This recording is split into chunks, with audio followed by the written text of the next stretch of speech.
Does anybody know what this monument is commemorating? Do you want to? It's the Winnipeg General Strike, right?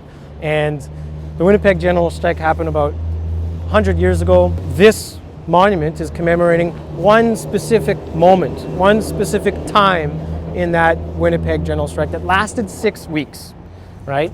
And the moment that it's trying to kind of remember is kind of the climax of that whole 6-week strike.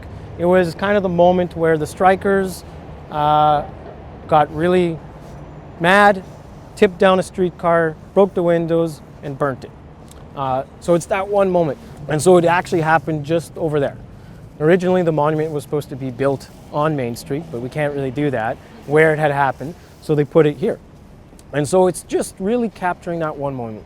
The 6-week strike was pretty much peaceful. People stayed at home, and that's how they striked. And so it's interesting that we pick that one moment where violence and chaos kind of occurred.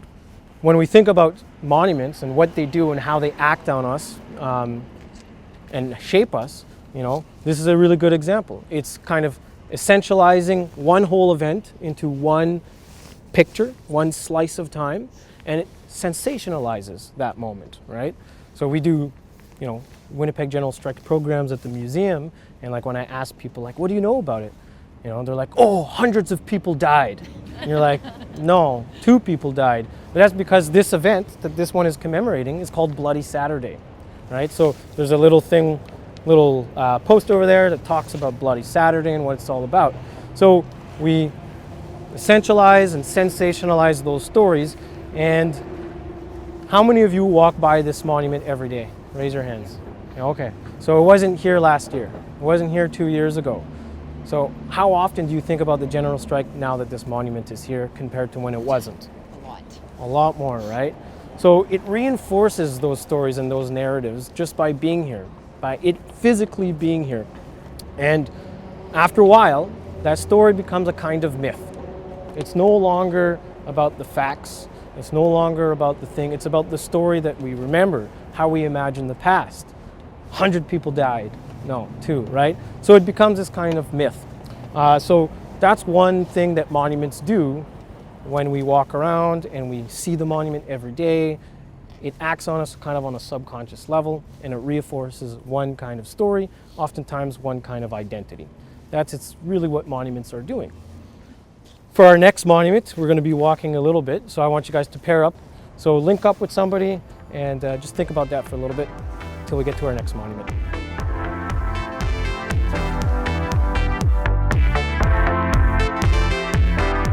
This monument called the Selkirk Settlers is talking about the story of the families that were sponsored by Lord Selkirk to leave their homes behind and make a new home here, what we now call Winnipeg.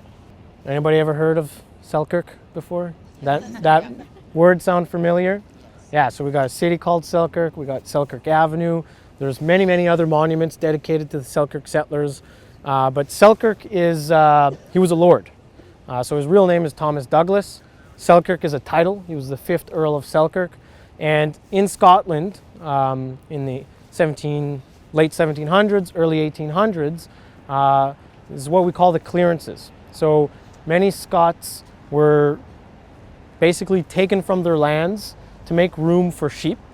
And they were basically some put into slavery, some put onto fishing boats for fishing, and other people were basically deported all around the world. Places like Australia, Cuba, Haiti, United States, New Zealand, and obviously Canada. And so they're refugees. So it is sad, right?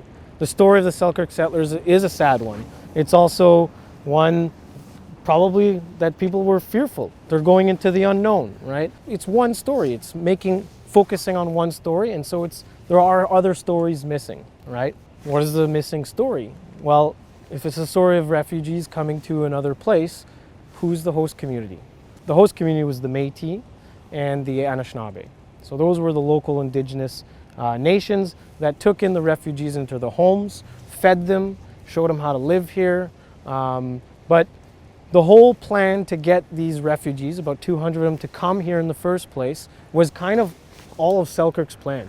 So at the very beginning of these clearances, a lot of the lords in Scotland were against this idea of, immigration, getting these Scots out of here. They wanted to kind of keep them there and kind of assimilate them.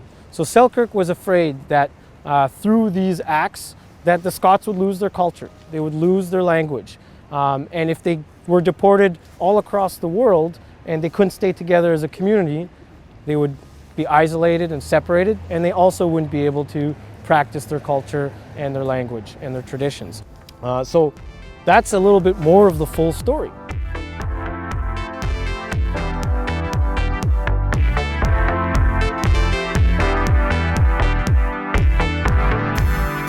The before last monument is this aqueduct monument.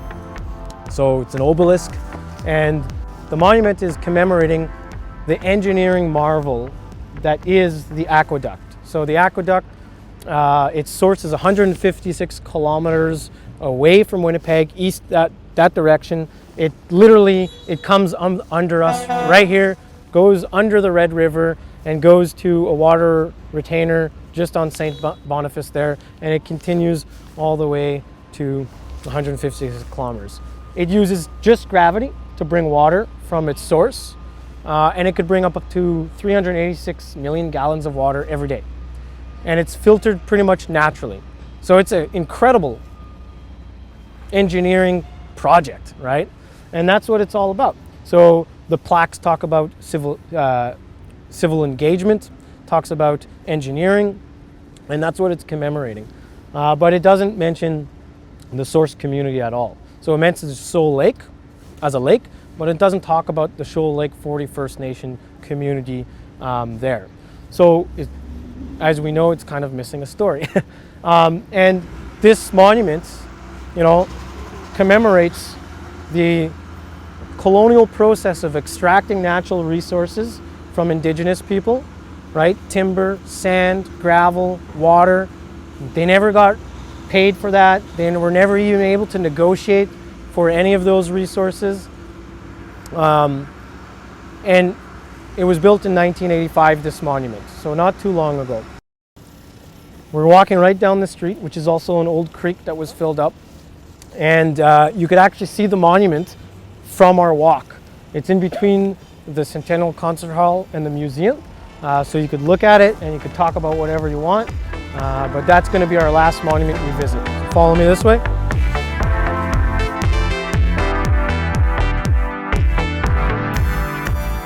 It's the biggest one we're seeing today, and it's the oldest one. So this one was erected in 1886, right where we started the actual tour. Remember where we started? City Hall. City Hall. It was at City Hall before, right in the front. It got moved from City Hall to here in the 1960s. I don't remember the exact date, but it got moved. But it is a war memorial. And it commemorates the victory of the Canadian Armed Forces over the Métis in Batoche and the Cree in Fish Creek in 1885. So that is obviously a problematic monument for a lot of different reasons, and it obviously doesn't talk about the Métis experience, so it's missing a story. That's super kind of important to think that, all of these things that we just saw, they're all true, but they're all different stories that run parallel that are also equally important and true. That's super important to remember. We learned at the Bloody Saturday Monument that connection to place is super important, and that's why monuments are built there, but also that monuments, centralize and sensationalize one story. We saw at the Selkirk Monument that they evoke emotional responses, right? We saw at the aqueduct that they're authoritative, right? But we have the right to kind of question those stories. And at this monument, we see how monuments can be used as tools to dispossess people of their stories, dispossess people of their lands, and to label a new kind of identity.